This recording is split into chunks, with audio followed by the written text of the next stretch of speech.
نام سنا ہوگا محمود غزنوی اور ایاز کا، ان کا باہم محبت کا رشتہ بہت گہرا تھا۔ ایاز ٹوٹ کے چاہتا تھا بادشاہ کو، اب دیگر مصاحبین حسد کرتے تھے، بغض رکھتے تھے، وہ کہتے تھے یہ کوئی کیا اس میں کرشمہ اور کمال ہے کہ بادشاہ اس کو اتنا ہی چاہتا ہے۔ تو بادشاہ جب ان وزراء کا، مشیروں کا حسد حد سے بڑا ہوا دیکھا تو ایک دن سب کو اپنے دربار میں حاضر کیا۔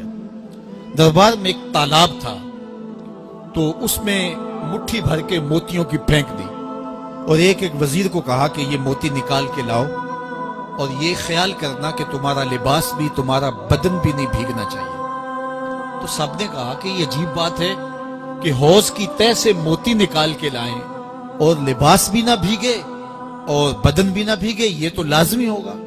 پھر دوسرے وزیر کو کہتا کہ یہ موتی نکال کے لاؤ، تمہارا لباس بھی نہیں بھیگنا چاہیے، تمہارا بدن بھی نہیں بھیگنا چاہیے۔ تو وہ آگے سے حجت کرتا یہ کیسے ہو سکتا ہے کہ بدن بھی اور لباس بھی نہ بھیگے اور موتی بھی نکال لاؤں؟ تیسرے کو، چوتھے کو، پانچویں کو، ہر ایک آگے سے حجت کرے یہ کیسے ہو سکتا ہے؟ پھر ایاز آ گیا تو بادشاہ نے ایاز کو کہا کہ یہ موتی نکال کے لانے ہیں اور تمہارا لباس بھی اور تمہارا بدن بھی نہیں بھیگنا چاہیے۔ ایاز نے فوراً چھلانگ لگائی اور موتی نکالے۔ جب باہر نکلا تو بدن اور لباس پانی سے نچڑ رہا تھا، تو ایسے موتی بادشاہ کو پیش کیے اور بدن کپ کپا رہا تھا۔ تو بادشاہ بڑے غصے سے کہا کہ ایاز تمہارا بدن بھیگ گیا، تمہارے کپڑے بھی بھیگ گئے، میں نے کہا تھا لباس بھی نہیں بھیگنا چاہیے، کپڑے بھی نہیں بھیگنے چاہیے۔ تو ایاز بڑی لجاجت سے عرض کرنے لگا، بادشاہ سلامت، آپ کے دو حکم تھے، ایک یہ کہ موتی نکال کے لانے ہیں، دوسرا حکم یہ تھا کہ لباس اور کپڑے بھیگنے نہیں چاہیے۔ تو ایک حکم میں نے پورا کر دیا ہے، دوسرے کی معافی چاہتا ہوں۔ تو صاحب، اللہ نے حضرت انسان کے سینے میں جذبات کا ایک جہاں آباد کیا ہے، شیطان کو بھی انسان کے پیچھے لگا دیا، اس کی آزمائش کے لیے، اس کے امتحان کے لیے۔ نفس بھی اس کے اندر موجود ہے، اور دوسری جانب اس کو گناہوں سے منع بھی کیا اور نیکی کی تلقین بھی کی۔ اب کتنی مشکل زندگی ہے حضرت انسان کی، آئی جان شکنجے اندر جویں ویلنے دے وچ گنا، کتنی مشکل زندگی ہے۔ خواہشیں ہیں کہ آوارہ ہیں، آرزویں ہیں کہ بے قابو ہیں، اور دوسری جانب اللہ کا حکم ہے۔ اب کیا کرے؟ تو گناہ کرنے کے بعد پھر اللہ کے حضور توبہ کر لے، جو ممرزد ہو جائے تو اس پر اکڑے نہ اور اس پہ مصر نہ رہے، اس پہ اصرار نہ کرے، بلکہ فوراً اللہ کی حضور توبہ کرے۔ گناہ کرنے کے بعد بندہ جب توبہ کرتا ہے، التائب من الذنب کمن لا ذنب لہ، تو وہ ایسے ہوتا ہے جس طرح اس نے گناہ کیا ہوا ہی نہیں۔ بندہ 100 بار گناہ کر کے توبہ کرے، اللہ 100 بار معاف فرما دے۔ وہ کریم ہے، 70 ماؤں سے زیادہ پیار کرتا ہے۔ تو بندے اس کی دہلیز پہ جب توبہ کرتے ہیں، رجوع کرتے ہیں اور اس سے معافی مانگتے ہیں، تو وہ یہ نہیں دیکھتا کہ یہ گناہ گار کتنا بڑا ہے، وہ یہ دیکھتا ہے کہ یہ میری دہلیز پہ آیا ہے اور اس کے ما قبل کے سارے گناہ معاف بھی کرتا ہے، بلکہ گناہوں کو بدل کے نیکیوں میں بھی تبدیل کر دیتا ہے۔ آئیے اب قرآن مجید میں ان لوگوں کی کہانی بھی پڑھیے جو اپنی زندگی کو اپنے مالک کے نام لگا چکے ہیں، اور ان سے اگر کوئی معاملہ سرزد ہو جاتا ہے تو وہ کس قدر اللہ سے ڈرتے ہیں۔ والذین یؤتون ما آتوا وقلوبهم وجلہ انہم الی ربہم راجعون۔ فرمایا کہ وہ لوگ جب ان سے کوئی خطا سرزد ہو جاتی ہے، کوئی گناہ ہو جاتا ہے، تو ان کے دل لرز جاتے ہیں، خوف خدا سے وہ کانپنے لگ جاتے ہیں۔ انہم الی ربہم راجعون، تو وہ اپنے رب کی طرف رجوع کرنے والے ہوتے ہیں۔ اگر ان سے کبھی کوئی گناہ سرزد ہو جائے، ان سے کوئی غلطی سرزد ہو جائے، تو پھر اس پہ ضد نہیں کرتے، اس پر مصر نہیں ہو جاتے، اس پر حجتیں اور دلیلیں نہیں لاتے، بلکہ وہ کیا کرتے ہیں؟ فوراً اللہ کے حضور رجوع کرتے ہیں اور معافی مانگتے ہیں۔ اور اللہ کو یہ بہت پسند ہے کہ کوئی مجھ سے معافی مانگے، اور اللہ انہیں معاف کر دیتا ہے۔ اللہ اکبر۔ حضرت عبداللہ ابن مسعود رضی اللہ تعالیٰ عنہ فرماتے ہیں کہ مومن کی یہ شان ہے کہ جب وہ گناہ کر بیٹھے تو وہ یوں محسوس کرتا ہے جس طرح پہاڑ تلے آ گیا، یہ اس کی کیفیت ہے کہ گناہ کرنے کے بعد، نافرمانی کرنے کے بعد اس کا دل لرز اٹھتا ہے۔ وَقُلُوبُهُمْ وَجِلَةٌ، تو حضرت عبداللہ ابن مسعود فرماتے ہیں یوں محسوس کرتے ہیں جس طرح پہاڑ تلے آ گیا ہے اور پہاڑ ابھی گر جائے گا اور انہیں کچل دے گا، تو وہ جلدی جلدی تلافی کرتے ہیں، توبہ کرتے ہیں، رجوع اللہ کرتے ہیں تاکہ ہمارا گناہ معاف ہو جائے۔ اور منافق کی مثال بھی بیان کی گئی، جب وہ گناہ کرتا ہے تو یوں محسوس کرتا ہے جیسے بدن پہ مکھی بیٹھی تھی، ہلکے اشارے سے اڑا دی۔ سویر سے لے کر شام تک کتنی بار ہم اپنے بدن پہ بیٹھی مکھیاں اڑا دیتے ہیں اور ہمیں شام کو یاد بھی نہیں ہوتا کہ یہ عمل ہم نے کتنی بار کیا ہے۔ میں اور آپ اپنے اندر اتر کر کے دیکھ سکتے ہیں ہماری کیفیت باطن کیا ہے۔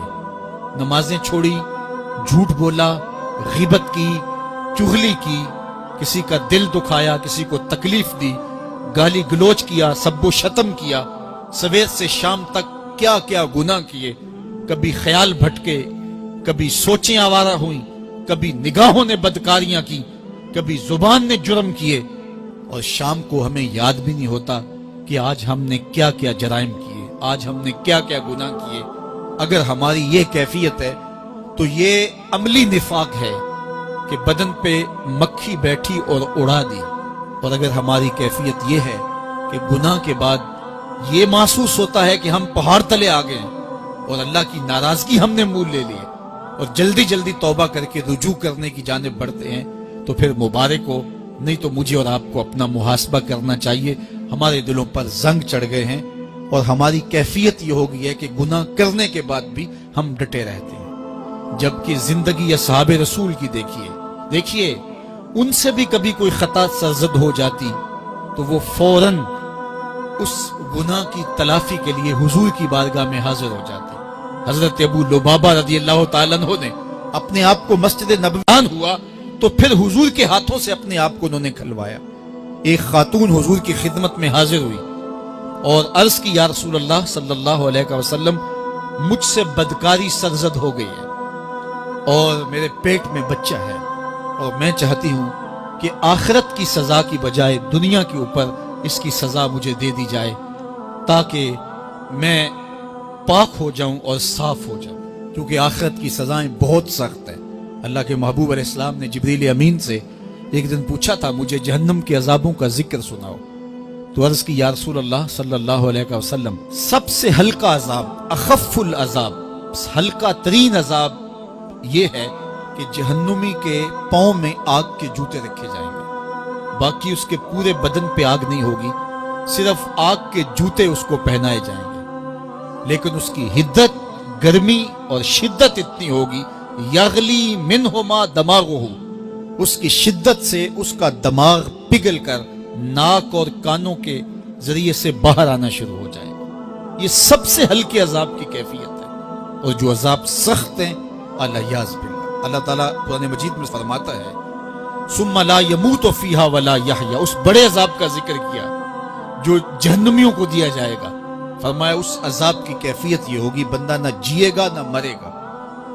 جیے گا اس لیے نہیں کہ آگے اور پیچھے، دائیں اور بائیں آگ ہی آگ ہوگی، تو اس آگ میں جینا کو جینا تو نہیں ہوگا، اور مرے گا اس لیے نہیں کہ موت کو موت آ چکے ہوگی۔ جنت میں جنتیوں کو ایک ہی ڈر اور خدشہ ہوگا کہیں موت نہ آ جائے، اور جہنمیوں کو ایک ہی امید ہوگی کہیں موت آ جائے اور جان چھوٹ جائے۔ اللہ تعالیٰ مینڈے کی شکل میں موت کو لائے گا اور موت کو ذبح کیا جائے گا۔ جنتی جنت سے اور جہنمی جہنم سے دیکھ رہے ہوں گے، جب موت کو ذبح کر دیا جائے گا اب موت نہیں ہے، تو جنتی اتنے خوش ہو جائیں گے کہ اگر موت کو موت نہ آئی ہوتی تو یہ خوشی سے مر جاتے، اور جہنمی اتنے مایوس، دکھی اور پریشان ہوں گے کہ اگر موت کو موت نہ آئی ہوتی تو یہ صدمے سے مر جاتے، تو وہ کانوں کے راستے سے باہر آ جائے۔ تو اس نے عرض کی یا رسول اللہ صلی اللہ علیہ وسلم، میرے اوپر حد جاری کر دیجئے، اور اس نے کہا کہ میرے پیٹ میں جو ہے وہ بچہ ہے۔ اللہ کے محبوب علیہ السلام نے فرمایا جاؤ جب بچہ پیدا ہو تو پھر آنا۔ وہ چلی گئی، تو جب بچہ پیدا ہوا تو گود میں اٹھائے پھر حضور کی خدمت میں حاضر ہوئے اور عرض کی یا رسول اللہ یہ ہے بچہ جو میں نے گناہ کیا تھا، بدکاری کی تھی، آج یہ اس کی نشانی ہے۔ تو اللہ کے محبوب علیہ السلام نے فرمایا کہ اسے لے جاؤ اور اسے دودھ پلاؤ، اور جب یہ کچھ کھانے پینے لگ جائے گا تو پھر آنا۔ تو تھوڑی دیر کے بعد، کچھ دنوں کے بعد وہ دوبارہ حاضر ہوئی، اور اس نے اس بچے کے ہاتھ میں روٹی کا ٹکڑا دیا ہوا تھا، اور عرض کی یا رسول اللہ دیکھ لیجئے اب یہ روٹی کھانے لگ گیا ہے۔ اللہ اکبر۔ تو اللہ کے محبوب نے فرمایا انہیں لے جاؤ اور جا کے انہیں سنگسار کر دو۔ اس کی یہ حد بنتی تھی، اس کو سنگسار کیا، اور اس نے خود یہ سزا اپنے لیے قبول کی۔ مائز ابن مالک اسلمی عرض کی یا رسول اللہ طہرنی، مجھے پاک کر دیجئے۔ میرے حضور نے فرمایا جاؤ اللہ سے معافی مانگو۔